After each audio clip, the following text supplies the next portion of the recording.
Hey, Dave. Hey. Good afternoon. Hey, Hi. good afternoon. Good afternoon, everybody. Hello, hello.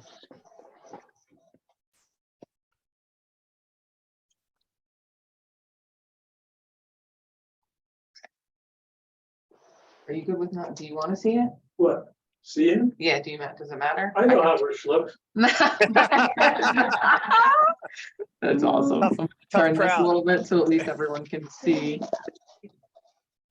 At least you can. I don't really know if there's anything to see, but I don't need to be. Well, do you have a, normally? yeah. That's a good idea. Why don't you sit here, Pat, and then Jackie, and you want to like pull that over just a Well, little wouldn't bit they closer? stand up if they, like it was swearing in?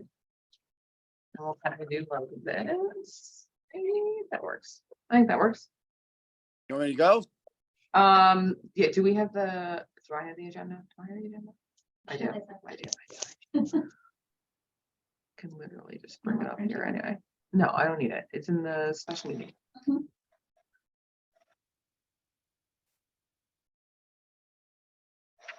Okay, Paul, I think we're good to start. I think we have everyone on here, so. Right. So we just need to call it to order. Paul, do you have the agenda or no? Don't, was it sent to me? Yes, Yes. and I Hold sent on. you a meeting guide. All right, hold on a second. Let me bring it up.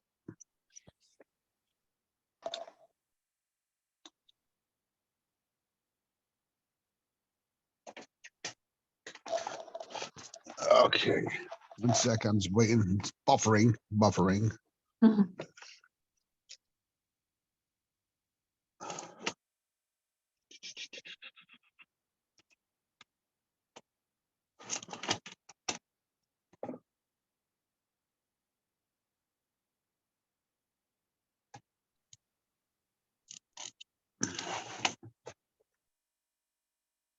Yeah, so of course now it's not going to open for me. I can- That's okay. So if you just want to call the meeting to order and we'll have Jackie read the statement of compliance and then we'll do the salute to the Okay. flag. All right, we'll call this meeting to order of the Vernon Township MUA special meeting. Right, statement of compliance pursuant to the Open Public Meetings Act. Adequate notice of this regular meeting was provided to the public and the press on March 28th, 2023 by delivering to the press such notice and posting same at the municipal building and filed with the office of the MUA as well as posted on the website. So to the Salute to the flag. I pledge allegiance to Allegiance the flag of the United States of America and to the republic for which it stands, one nation, under God, indivisible, with liberty and justice for all. Okay, and then we'll need an oath of office for Pat Rizzuto, our alternate number 1. Excellent. Pat, would you please raise your right hand and repeat after me? I, Patrick Rizzuto, I, Patrick Rizzuto, do solemnly swear do solemnly swear that I will support the Constitution of the United States will support the Constitution of the United States and the Constitution of the State of New Jersey, and the Constitution of the State of New Jersey. and that I will bear true faith and allegiance to the And I will same bear- And I will bear true faith and allegiance to the same and to the governments established in the United States and to the governments established in the United States and in this state, and in this state, under the authority of the people, under the authority of people, the people, and that I will faithfully, and that I will faithfully, impartially, impartially, and justly perform and justly perform all the duties of the office of and all the duties of the office of VTMUA Commissioner VTMUA Commissioner, according to the best of my ability. according to the best of my abilities. So help me God. So help me God. All right, virtual handshake happening right now. Good job. Okay, thank you very much. Thank you.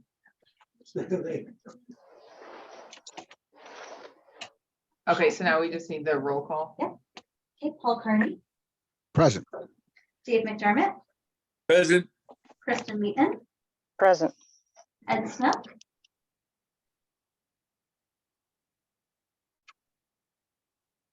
Ed is on. Ed, can you hear us? You're on It mute. looks like he's still. muted. Yeah, there he goes. Ed Snook, Present. Pat Rizzuto, Present. and Ed DeYoung and Mark Bauer are absent today. For professionals, we have Don Albright, Administrator and CFO, Howie Leisure, Licensed Operator, Chris Potter, the Attorney, and myself, Jackie McCabe, Recording Secretary.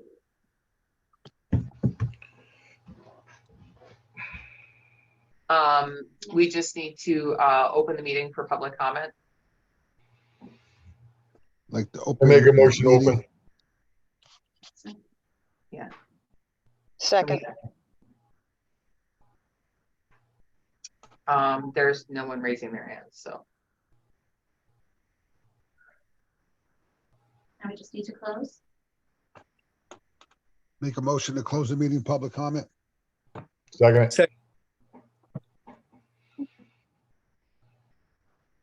Okay, so next up is discussion item regarding full-time employment. So I can take this unless Paul wanted to speak. No, you go ahead. Okay. So when we came onto the MUA and we eliminated the majority of the shared service with the DPW employees, we saved a ton of money, and we decided to hire 2 part-time employees Monday, Wednesday, Friday for 8 hours a day. So it's 24 hours a week to handle our system. And then those individuals will also be responsible for all call outs, that might happen in the off hours or on the off days. So the first year it was not too bad. We got 2 employees to come in, a little bit rough here and there, but they learned the system. Less than a year later, one of them gave their notice. We did interviews. We hired another individual. Another person gave their notice. Because we're only offering part-time employment. So both those individuals left for full-time employment. We hired 2 other part-timers. As the board knows, we have had issues in the past with the part-timers that we have had. So I just think that now, again, we're down to 1 individual who's been with us for over a year. It's like a year and a couple of months now. We're just in a situation where, we're not having luck finding part-timers. People that have applied for this job are looking for full-time employment. We only had 1 individual out of anyone that we've interviewed in the past almost 2 years that would be interested in part-time employment, but they wanted a set schedule for on-call. We all know that the authority, we're going to see sewer expansion in the near future with the money that we just got from the federal government specifically for this. And I think we were all aware that 2 years ago, it would be a couple years down the line, we would have to hire someone full-time anyway. I just think we're in a position where, just my experience and Howie's experience, I think we're tired of getting part-timers in here that aren't committed. We're tired of getting people that don't really want to work. I hate to say that. I think everybody's in that same board though. It's difficult to find people who want to work. I know the DPW has had trouble for the past 3 years trying to find part-time employees to come in. So I think it's in the best interest of the MUA to establish a single sewer repair position as a full-time position. I did speak with the individual that we currently have. That person is interested in that position if it does move full-time. So it would be someone who's obviously already trained on the system. But even if that didn't work out, I think that it would still be in the best interest of the MUA. It also does save money rather than paying 2, just paying 1. I think the system would then be seen more frequently. We're going to see that individual is going to see it then again on Tuesdays and Thursdays. So we'll have eyes on the system on those days, which could reduce any call outs that might happen on those specific days. The only issue that but the issue that I did speak about with Howie and I did speak about with Paul, specifically is the call out hours. I think expecting 1 individual person to be on call 24/7 for the system is a lot for 1 person. That's not usually what you see in other townships or other utilities. Usually they have you know, they have a larger population of employees. So they say, okay, this person's on call this week, and then maybe that person's not on call again for another 6 to 12 weeks, right? For that week. So I think that's something to consider as well. How do we mitigate that situation? So it's just, I wanted to give the board our thoughts and kind of have a discussion about this, because if we are going to move and create this position as a full-time position, that has to be a board decision. You know, and then we'd have to set a salary and have like an employment contract drafted up on what we're looking at and how we want to handle this moving forward. I don't know if anyone has any. Yeah, and so just to give, when Donnell first you know, approached me with this, my request was to show the value in not having part-timers and having a full-time employee. And as you saw through the email that then I forwarded, financially, we come out ahead of the game. And the other thing that I was positive, found a positive to it, is with the new system going in and new lines going in and the new pump station getting built, having someone who's there as a full-timer while this is going in, there'll be that institutional knowledge of the system, because anybody who's in the business knows that you get your engineering plans and they're often different than the as-built, and sometimes even what you get as as-built drawings aren't exactly what they are. So there's knowledge that this person would be picking up by being a part of it on a full-time basis as the system expands. So we're saving money right off the bat, and that this is a byproduct of it. I don't see any negative aspect to it. My only caveat that I would like to add that wasn't discussed in prior or sent out in an email, because I only really thought of it in the last day or so, is we currently have Howie on for use of his license, because we need a licensed person on, you know, obviously. I think that if we hire a full-time person, there has to be some kind of understanding that we now expect this person to go take the classes that are needed in order to obtain a license, and then to go get a license. We could put a time frame on when the classes have to be completed and passed by. But that's the easy part, although the most time-consuming part. As far as getting a license, you know, some people, the tests aren't easy, and some people have a difficult time taking these tests. So I wouldn't say a pass, fail, you're gone type of thing. I wouldn't want to ever do that to somebody. But you know, we could kind of come up with some kind of time frame or some kind of structured agreement where the person understands that, you know, it'd be in their best interest for not just them and their career going forward to obtain these licenses, but also for us. And then, you know, we would, you know, have like Howie available as the backup license, you know, somewhere down the road, and this person would then be the primary one. These are just some of the thoughts I came up with. I don't know if everybody agrees with that or not, but just something that I think should be a part of the equation.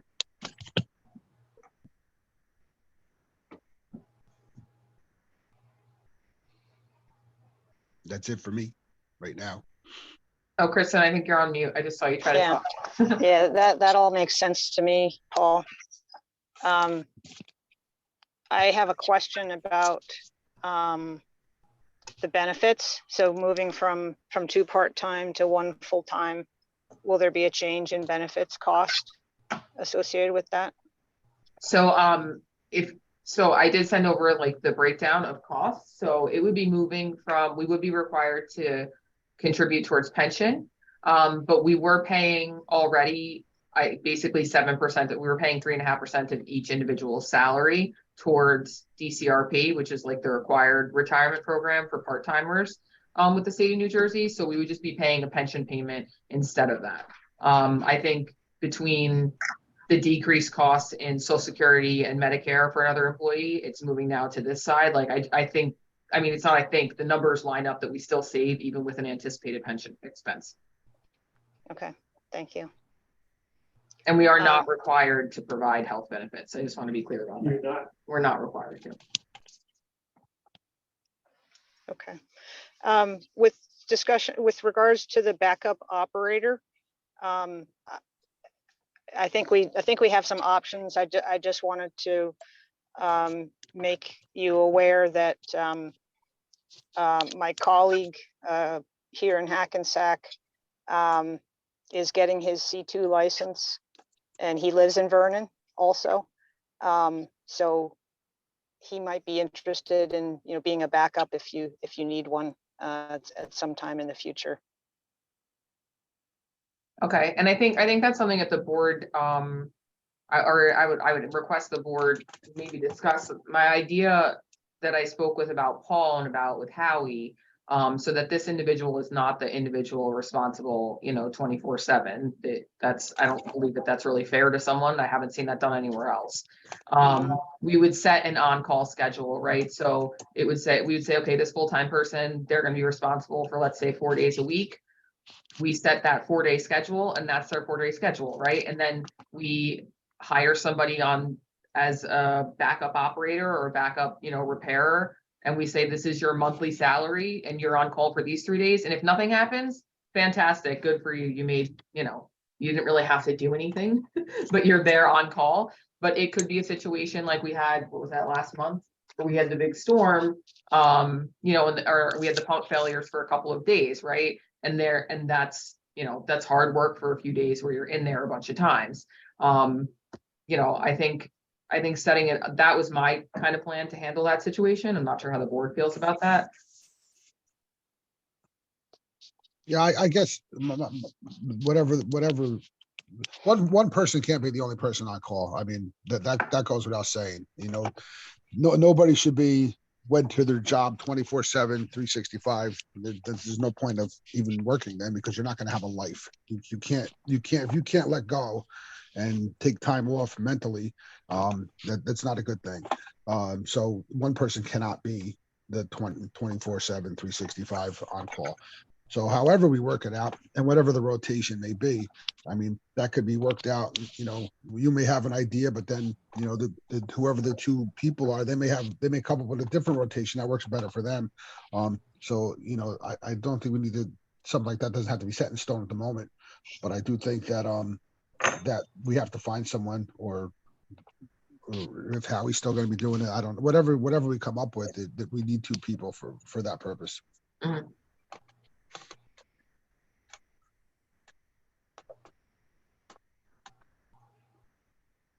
Okay, so if the board is okay with it, I think what I'll do is I'll work with Rich on you know, drafting some sort of like language to do a resolution at the next meeting. You know, I just wanted all of the board's input, and this is really the only way we can do that. To have an open discussion about how the direction we want to move in. So I heard, you know, different opinions on different things, how we can handle things, and I think we bring some resolutions to the board, and maybe you know, an employment agreement or something like that, a draft employment agreement for review at the next meeting. Rich, what do you think? That's perfect. Yep. Okay.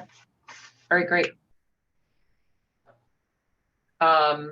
If you wanted to move on, Paul, the next on the agenda is just the correction of the resolution 23-16.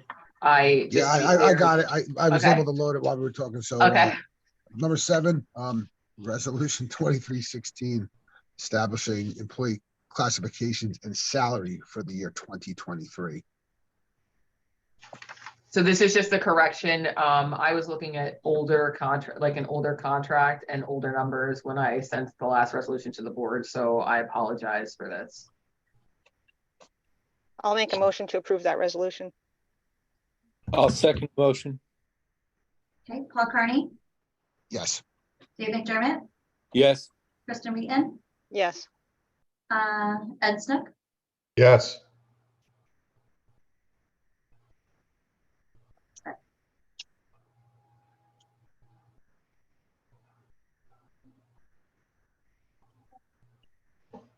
Oh, that's it. Adjournment, Paul.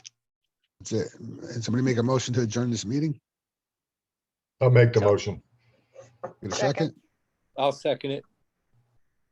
3 seconds. All in favor? Aye. Of course. All right, thank you, everybody. Enjoy the Thank weekend. you. Take care. Thank Have a you. good You weekend, take care. everybody. Bye-bye. Bye.